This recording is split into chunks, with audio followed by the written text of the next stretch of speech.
Hey, it is me, unapologetically T, and I am here. I wanted to do a video. I haven't talked about herpes awareness, and I had saw a video the other day that kind of like triggered a thought, and I did try to do a video on it during Ramadan, but I wasn't really feeling it. It was kind of like disorganized chaos in that video, like the other ones, but I wanted to just be more on target with this one. But I wanted to just talk about like HSV and basically herpes simplex virus. And you could have one or two. Two is on the genitals, one is anywhere else. So literally you can catch it on your face. I've heard of people having it in their eyes, or near their eye, like just different places as a skin to skin contact. So do that. You may do your own research. But yeah, I just wanted to talk about like the stigma around it. So like I literally from the start of these videos came out and told, you know, everyone that like I have been diagnosed with it. It was one of the things that kind of like, I wouldn't say it had a chokehold over me, but it definitely affected my self-worth when I first found out. Like I felt like I was tainted. I felt like because I definitely prided myself on not having STDs and just being healthy, in that department. So I was a person who always got checked and all that stuff. I will say that when I got into a relationship, like a real serious committed relationship, I was committed. He was not. Let's just make that clear. And I have been clear about that. Like he cheated all the time.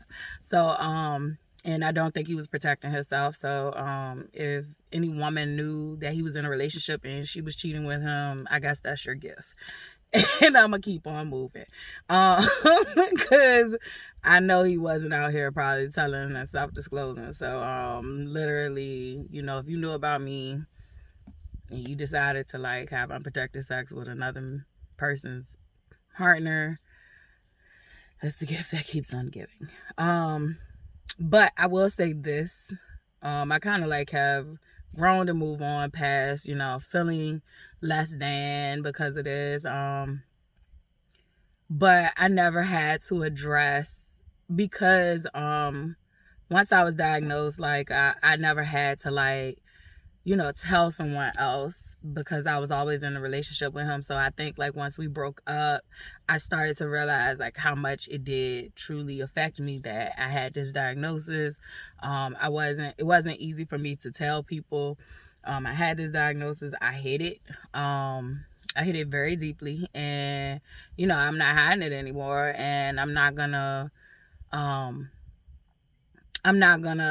lower my self-worth and say that like I have to date someone else that has it. If I find someone who has it and they are a great person, great. Even though I always think of this as like God has who he has for me, and it's just us and timing and us waiting to meet each other and I guess do the healing work before we do meet each other. So I do feel like, you know, there's somebody out here for all of us if that's what we want. And the man that God has for me is already planned.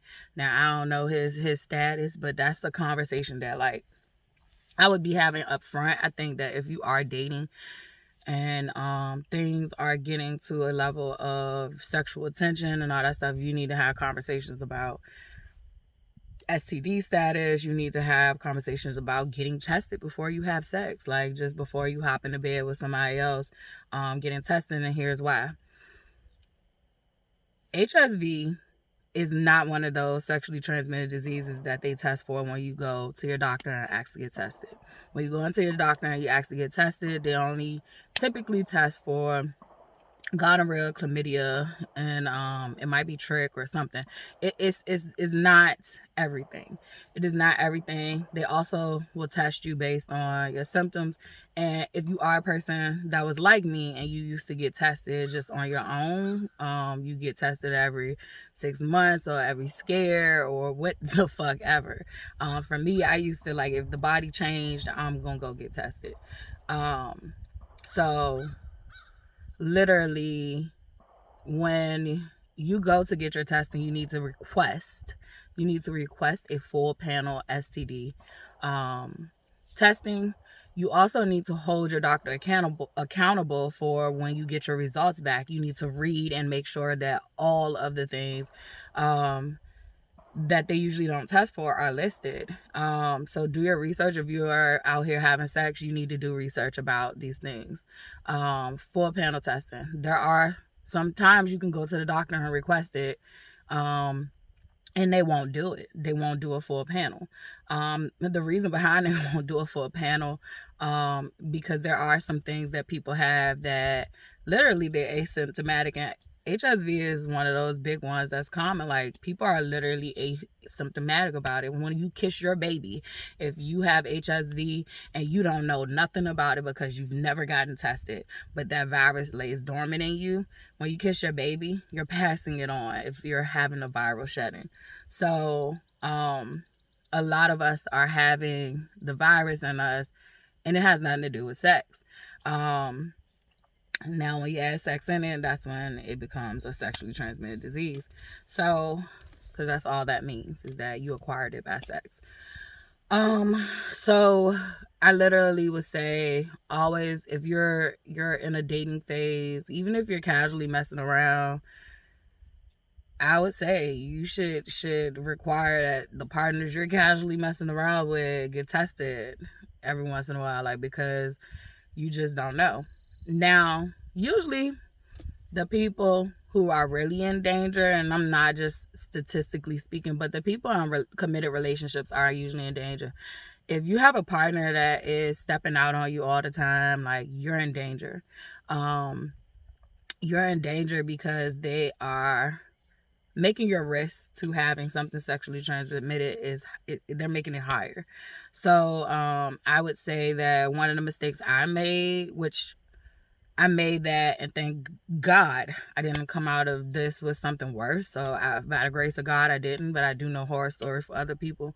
But thank God I did not come out with anything. And I'm not going to compare stuff, because technology and so much stuff has been out here helping viruses and all that stuff. Like, once upon a time, we were told you couldn't cure a virus, but look at, we're here today. And so literally, there's people who are undetectable with HIV. So I literally, and you're gonna have to excuse me, someone's playing target practice. So if you don't like the background noise, my apologies. But yeah, I think when I got comfortable being in a committed relationship, I stopped getting tested. And I think that's the worst thing you could do. Definitely, if you know your partner has cheated on you. If they cheated on you once, I would make it my business to get tested. Or if you can't trust that person, just leave. But definitely, if you are still gonna stay in that relationship, protect yourself and get tested. Because it's a lot of things out here, and a lot of people fear having children with other people, but it's a lot of things out here that can compromise your health. And literally, I had low self-worth before I found out about my diagnosis, but baby, did that reveal a lot of, like, more. It hurt that more. So definitely, in a relationship, and you know your partner has cheated, or you know your partner cheats a lot, and you're making an active decision to stay, get tested. Make that your responsibility to get tested. I would even go the mile to say have protected sex, because it's the same as you having casual sex with someone else out here. You're having sex with whoever they're having sex with, even though you're not having sex with them.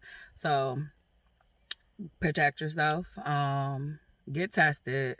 There's a stigma out here for a lot of these diseases. Every 1 out of 4 people, unless they've changed statistics, has HSV. But because there is no testing for it, literally people don't know. And there are people who are literally don't know because they have not had an outbreak. So that's the only time they really test you for it, is if you've had an outbreak, because they claim they don't want to, cause mass hysteria. But there's a lot of people walking around asymptomatic that hasn't gotten tested. So if you haven't gotten tested, please get tested. Please get tested. Please get tested. There are natural remedies out here to help soothe your outbreaks if you're still having outbreaks. That's another thing. A lot of people who have HSV and who actually research and learn about their health and all that stuff that goes with it, how outbreaks typically show up in them, what triggers an outbreak. We literally learn what our bodies need and what basically, like, you end up like, I don't have outbreaks like when I first found out. And so I probably haven't had an outbreak in a couple of probably 2 or 3 years. And it's something that we do need to break the stigma on, and because there's a lot of people walking around here dealing with this, and they're dealing with it behind the scenes. A lot of people are walking around in guilt and shame. There's so many other STDs that do the same thing. And all that ends up doing is stressing the person the fuck out and making their body and their immune system even more weaker and susceptible to the virus activating and wreaking havoc in their system. So I just wanted to bring awareness to that. And I don't know, it's just been on my heart. It's been there. So please get tested. Please ask for full panel testing. Please check behind your doctor and make sure they are giving you a full panel test.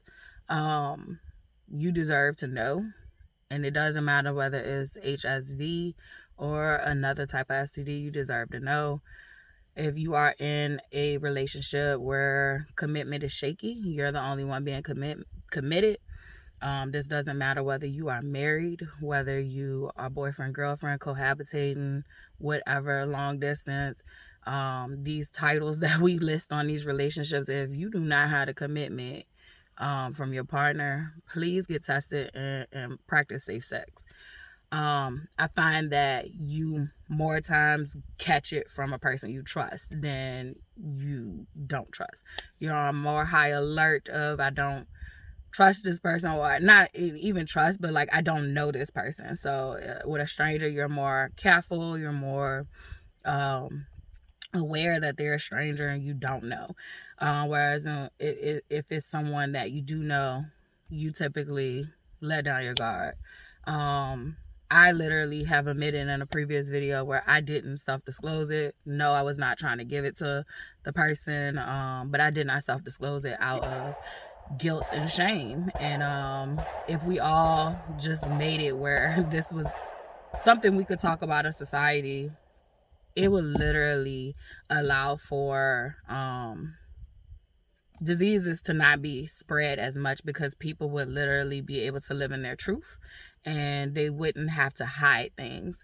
They would be able to live in their truth without people thinking they're nasty, disgusting, and all this stuff, when in all actuality, all they did was lay down and have sex with the person who actually gave them the disease, and so on and so on and so on and so on.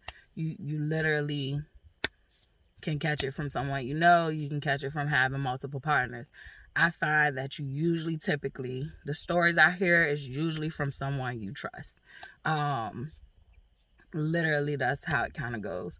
So it's not all to be all. If you have unprotected sex with strangers, you literally it's called risky behavior.